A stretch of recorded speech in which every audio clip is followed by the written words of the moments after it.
गप्पा गोष्टी ज्ञान ध्यान करते तल्लक बुद्धी, सकाळी सकाळी होते तन मनाची समृद्धी। गप्पा गोष्टी ज्ञान ध्यान करते तल्लक बुद्धी, सकाळी सकाळी होते तन मनाची समृद्धी। योगा व्यायाम खान पान आणि त्यासोबत good morning Sahyadri, good morning Sahyadri, good morning Sahyadri.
Ganpati Bappa Morya, मंगल मूर्ती मोरया, गणपती बाप्पा मोरया मोरया। तुम्हाला प्रश्न पडला असेल ना की गणपती बाप्पाचा एवढा जयघोष का चाललाय ते? अहो आज संकष्टी चतुर्थी। अगं मालती, कुठल्याही कामाची चांगली सुरुवात व्हायची असेल तर गणपतीच्या नावानेच केली जाते, आणि ती झालीच पाहिजे, कारण आपल्याला कळतही नसतं त्या वयात सुद्धा कुठूनही आवाज आला ना गणपती बाप्पा की आपण काय म्हणतो, मोरया। अशी एकही व्यक्ती नसेल जिने गणपतीच्या मंडपात जागरण झालं ग। खूप झोपू का थोडा वेळ? हो का? सकाळी सकाळी झोपतोयस? अगं जास्त वेळ नाही झोपणार, एक 3-4-5 तास। मानव, लोक सकाळी उठून काय काय करतात? काय करतात?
जगाचा आई विना भिकारी आई आई आई आई.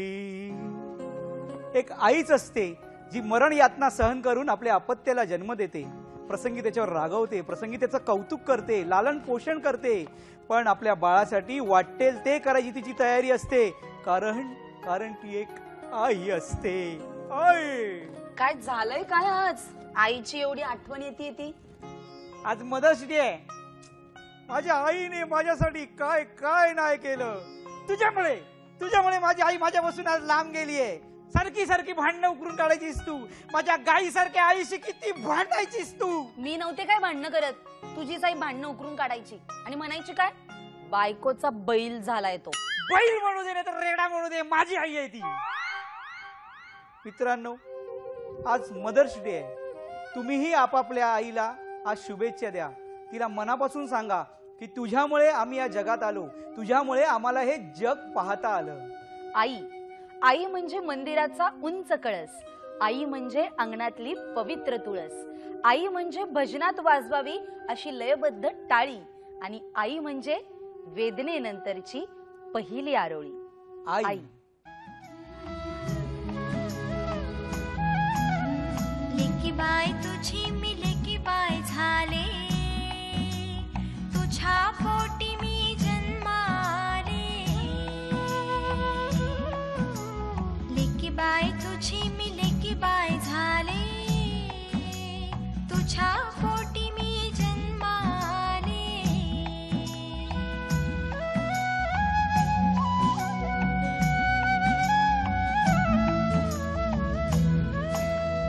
बाय तुझी मी होऊन माय राहीन ग,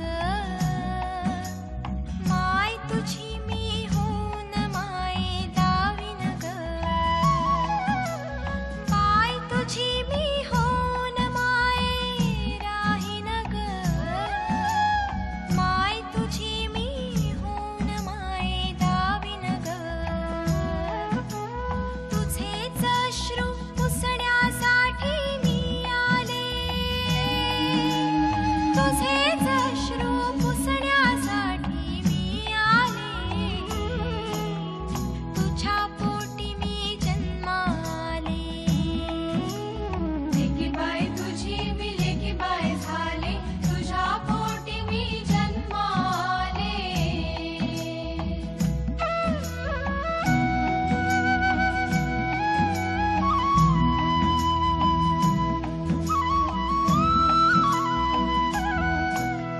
दळण कांडण सारवण शिंपण करेन मी, गरम भाकरी भाजून तुलाच देईन मी. दळण कांडण सारवण शिंपण करेन मी, गरम भाकरी भाजून तुलाच देईन मी. तुझे रूप मी घेऊन आले, तुझे रूप मी घेऊन आले.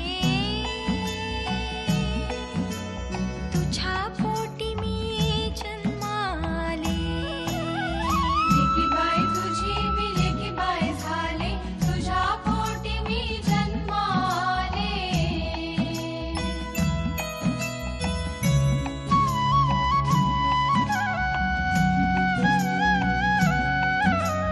लेक जन्मली म्हणून माये रडू नको, लेक जन्मली म्हणून माये रडू नको. मीही काढीन नाव तुझे तू कुढू नको,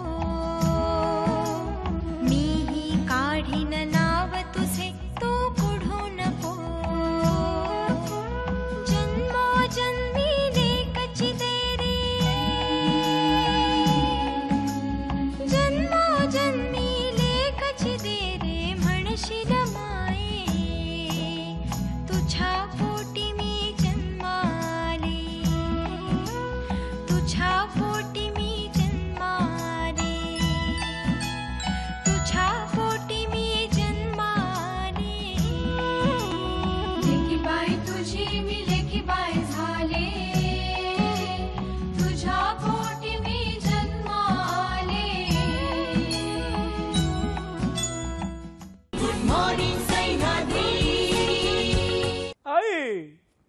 आई तुझं लेकरू मायेच को करू रस्ता चुकलंय न्याव न्याव न्याव न्याव सांग मी काय खाऊ. काय आई करून गळे काढायची गरज नाहीये. चल बस नाश्ता करून घे. नाश्ता आई पावलीस ग. कितीतरी दिवसांनी आज मला नाश्ता मिळणार आहे. काय बनवलंयस काय नाश्त्याला. जा आईला जाऊन विचार फोन करून. असं काय करतेस ग. नाश्ता दे दे दे दे. काही खास नाही रे. आज संकष्टी आहे ना. मग संकष्टीला उपवासाची खिचडी बनवणार आहे. बनवणार आहे म्हणजे अजून बनवली नाही. नाही बघणार तेव्हा बनवणार ना उपवासाची खिचडी. या रेसिपीचं नाव आहे साबुदाणा डिझर्ट. वेगळ्याच प्रकारचं डिझर्ट आहे. तुम्हाला साबुदाणे ऐकल्या वाटत असेल काहीतरी नॉर्मल आपली खीर वगैरे. दिसायला तसंच आहे पण काहीतरी एकदम वेगळंच आहे. तुम्ही बघाल पाणी उकळवत ठेवलंय मी. त्या पाण्यात मी भिजलेले ओले साबुदाणे घालतो. जवळजवळ अर्धा एक तास ते भिजत ठेवलेले मी साबुदाणे ते उकळत्या पाण्यात घातले आहेत मी. ते आता ट्रान्सपॅरंट होतील थोड्या वेळाने आणि वरती फ्लोट व्हायला लागतील तेव्हा आपल्याला समजेल ते झाले आहेत. दुसऱ्या गॅसवर मी एक तवा घेतलाय गरम करत घेतलाय भांडं. त्याच्यात मी साखर घालतो डायरेक्टली. त्याच्यात काही तूप नाही काही नाही. डायरेक्ट साखर घातली. ती साखर आपल्याला कॅरमलाइज करायची आहे. कॅरमलाइज म्हणजे थोडी ब्राऊन झाली पाहिजे ती साखर. ती बघू शकता थोडं थोडं व्हायला लागलंय. तवा जेवढा गरम असेल तेवढं पटकन ते होईल. ब्राऊन व्हायला लागलं की आपण ह्याच्या पुढची रेसिपी दाखवू. आता तुम्ही बघू शकता धूर यायला लागला. याला कॅरमल होत आलंय. साखरेचा पूर्ण ब्राऊन कलर झालाय. हे त्याच्यात आपण पटकन थोडंसं पाणी घालूया म्हणजे कूलिंग प्रोसेस हिटिंग प्रोसेस थांबेल आणि ते पूर्ण पाण्याला गोल्डन एक कलर येईल मस्त. ह्याच्यात पाणी घातल्यानंतर त्याच्यात मी थोडंसं फ्रेश क्रीम म्हणजे मलाई घालतोय. थोडंसं थंड होऊन द्या. हे थंड होईल. आता गॅसवरती काढून मी त्याच्यात थोडंसं फ्रेश क्रीम घालतोय. 2 ते 3 चमचे फ्रेश क्रीम दुधाची मलाई. गॅस बारीक करून परत एकदा मी ह्याच्यात ठेवलंय. ते कॅरमेली कलर आलाय आपल्याला क्रीमला फ्रेश क्रीमला. अजूनही गॅसवरती आहे. पूर्ण साखर पण याच्यात डिझॉल्व्ह झाली आहे नीटपणे. ह्याच्यात आता आपण थोडंसं कोकोनट मिल्क घालूया. कोकोनट मिल्क म्हणजे फ्रेशली काढलेलं नारळाचं दूध. नारळाच्या दुधाचा आता वेगळाच फ्लेवर तर येणार आहेच. एक मस्त कोकोनटी फ्लेवर खूप लोकांना आवडतो. कोस्टल लाईन्सवर हे फ्लेवर खूप आवडतात लोकांना. सगळीकडेच आवडतात म्हणा. पण मी तो घातला याच्यात आणि मस्त ते कसं ग्रेव्ही झाली आहे त्याची एक प्रकारची. तोपर्यंत आपले साबुदाणे इकडे शिजले आहेत. तुम्ही बघू शकता हे ट्रान्सपेरंट पण झाले आहेत आणि फ्लोट पण होत आहेत वरती. साबुदाणे पण रेडी आहेत आणि हे आपलं कॅरमल क्रीम सुद्धा रेडी आहे. साबुदाणे आता मी काढून घेतो एका बोलमध्ये. आपण शिजवलेले साबुदाणे हे सगळे मस्त ट्रान्सपेरंट झाले आहेत. तुम्ही बघू शकता ऑलमोस्ट काढले तरी ते दिसणार नाहीत. खूप कमी दिसतील पण आहेत भरपूर. सगळे साबुदाणे मी नीट काढून घेतले आहेत ह्या एका बोलमध्ये. आता आपण जाऊया आपल्या कॅरमल क्रीमकडे. ह्याच्यात 2 प्रकारचे क्रीम्स आहेत. एक तर कोकोनट क्रीम आणि एक तर फ्रेश क्रीम. आणि त्याला आपण कॅरमलाइज करून घेतलं आहे छानपैकी. ह्या क्रीममध्ये आता आपण थोडंसं गॅसवरती काढल्यावर थोडं थंड झाल्यावर थोडंसं मीठ घातलं. Just a small touch of salt. मस्तपैकी मिक्स करून घेऊया हे आणि ह्याच्यात आता पोअर करूया आपल्या साबुदाण्यावर. आता तुम्ही बघू शकता थोडे साबुदाणे फ्लोट होतील थोडे ब्राऊन होतील. मस्त एक वेगळाच त्याला फ्लेवर येईल कलर येईल. आता डिश आपली ऑलमोस्ट रेडी आहे ही स्वीट डिश. ह्याच्यावर परत एकदा थोडं मस्त कलरसाठी मी फ्रेश क्रीम घालतो. आपलं आधीचं फ्रेश क्रीम होतं ते just for some nice colour. आणि मग ह्याच्यावर एक फ्रेंच ट्विस्ट देऊया आपण. फ्रेंच फूडमध्ये भरपूर लेमन झेस्ट वापरला जातो. हा लेमनचा बाहेरचा पिवळा भाग फक्त वापरा. किसून घेतो मी ह्याच्यावर.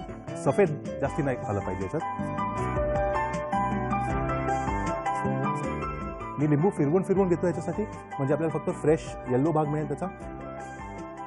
ह्याची एक मस्तच फ्लेवर असते. तुम्ही एक्सपेक्ट नाही करणार की किती चांगला फ्लेवर आहे ह्याचा. पण ह्याला खूपच मस्तच ॲरोमा पण आहे आणि फ्लेवर पण आहे. लेमन झेस्टचा येलो कलर आला ह्याला. मस्त ब्राऊन कलर आहे कॅरमलचा. व्हाईट कलर साबुदाण्याचा आहे. व्हाईट कलर क्रीमचा आहे. आता त्याच्यात थोडासा मी मस्त पुदिना घालून घेतोय. एक ग्रीन कलर येईल त्याचा मस्त. आणि आता आपला हा मस्त साबुदाणा डिझर्ट रेडी आहे. Good morning Sahyadri. काय मंडळी आवडली ना खिचडी. आईची आठवण आली का. आली. आज जसा मदर्स डे ना तसाच आणखीन एक विशेष दिन आहे. आज छत्रपती संभाजी महाराजांची जयंती. 16 मे 1657 छत्रपती संभाजी महाराजांचा जन्मदिवस. छत्रपती संभाजी महाराजांना मराठी हिंदी संस्कृत इंग्रजी आणि कन्नड अशा अनेक भाषा अवगत होत्या. त्यांनी अनेक ग्रंथांची सुद्धा निर्मिती केली. छत्रपती संभाजी महाराजांना बाल साहित्यिक म्हणूनही ओळखलं जातं. प्रचंड हुशार आणि कुशल नेतृत्व म्हणून ओळखला जाणारा राजा म्हणजे छत्रपती संभाजी महाराज. 25 ते 35 या कालावधीत छत्रपती संभाजी महाराजांनी 120 लढाया लढल्या. पण विशेष म्हणजे त्यातील एकही लढाई ते हरले नाहीत. क्या बात आहे. छत्रपती शिवाजी महाराजांचा हा थोर सुपुत्र छत्रपती संभाजी महाराज, त्यांच्या व्यक्तिमत्वाची ओळख आपण काय करून देणार. छत्रपती संभाजी महाराजांच्या अलौकिक व्यक्तिमत्वाची ओळख कवी योगेश यांनी अत्यंत समर्पक शब्दामध्ये करून दिली आहे. देश धर्म पर मिटने वाला शेर शिवा का छावा था, महापराक्रमी परम प्रतापी एक ही शंभू राजा था, तेज पुंज तेजस्वी आंखें निकल गई पर झुका नहीं, दृष्टि गई पर राष्ट्र उन्नति का दिव्य स्वप्न तो मिटा नहीं, दोनों पैर कटे शंभू के ध्येय मार्ग से हटा नहीं, हाथ कटे तो क्या हुआ सत्कर्म कभी तो छूटा नहीं, जिह्वा कटी खून बहाया पर धर्म का सौदा किया नहीं, शिवाजी का ही वह बेटा था गलत राह पर चला नहीं, बरस 300 बीत गए शंभू के बलिदान को, कौन जीता कौन हारा पूछ लो इस संसार को, मातृभूमि के चरण स्पर्श पर जीवन पुष्प चढ़ाया था, है राजा दुनिया में कोई जैसा शंभू राजा था, जैसा शंभू राजा था. जिद्द, चिकाटी आणि प्रयत्न याचा सुरेख संगम म्हणजेच छत्रपती संभाजी महाराज. तुम्हाला जर एखादी गोष्ट मिळवायची असेल तर जिद्द धरा, प्रयत्न सोडू नका आणि चिकाटी ठेवा. यश तुमचं असेल. तुम्हाला आमचा कार्यक्रम आवडला असेल तर आम्हाला जरूर कळवा.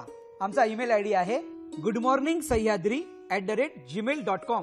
आमचा पत्ता निर्माता गुड मॉर्निंग सह्याद्री, दूरदर्शन केंद्र, पांडुरंग बुतकर मार्ग, वरळी, मुंबई 400030. आम्ही पुन्हा असणार आहोत पुढील शनिवारी तुमच्या सोबत गप्पा गोष्टी करण्यासाठी. तोपर्यंत नमस्कार. Morning Sahyadri, good morning Sahyadri.